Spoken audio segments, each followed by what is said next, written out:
It was a pretty slow start to this historic trial. The morning taken up with arguments about what evidence could be submitted and other formalities. And then in the afternoon, to the heart of the matter, how do you select a jury to sit in judgment of a former president? Now, 96 people were brought into the courtroom initially, and they were asked if they thought they could be fair and impartial in this case.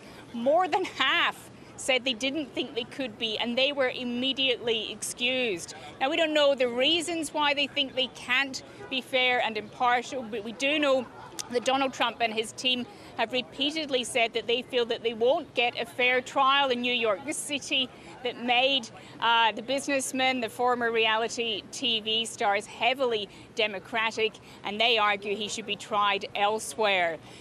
Donald Trump again on the way into court today saying that he thought this was all a political witch hunt. People that don't necessarily follow or like Donald Trump said this is an outrage that this case was brought. This is political persecution. This is a persecution like never before. Nobody's ever seen anything like it.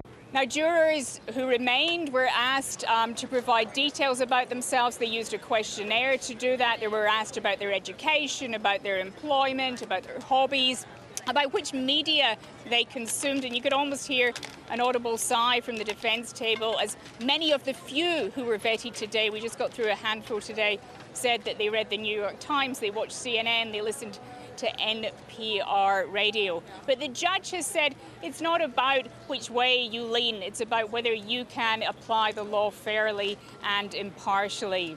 Outside court, we saw what's now a kind of usual group of protesters who turn up at these things. Some of these people are essentially professional protesters, some pro-Trump, probably more of them, some anti-Trump. Here's a little flavour of that crowd.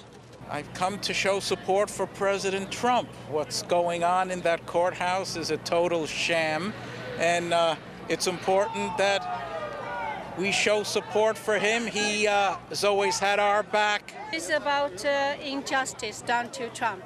Trump is treated very differently from anyone else.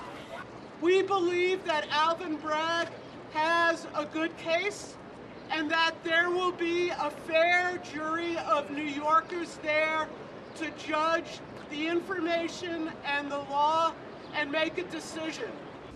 Any upstanding citizen, whether it's a minor infraction or whatever, you pay your time, you know what I mean?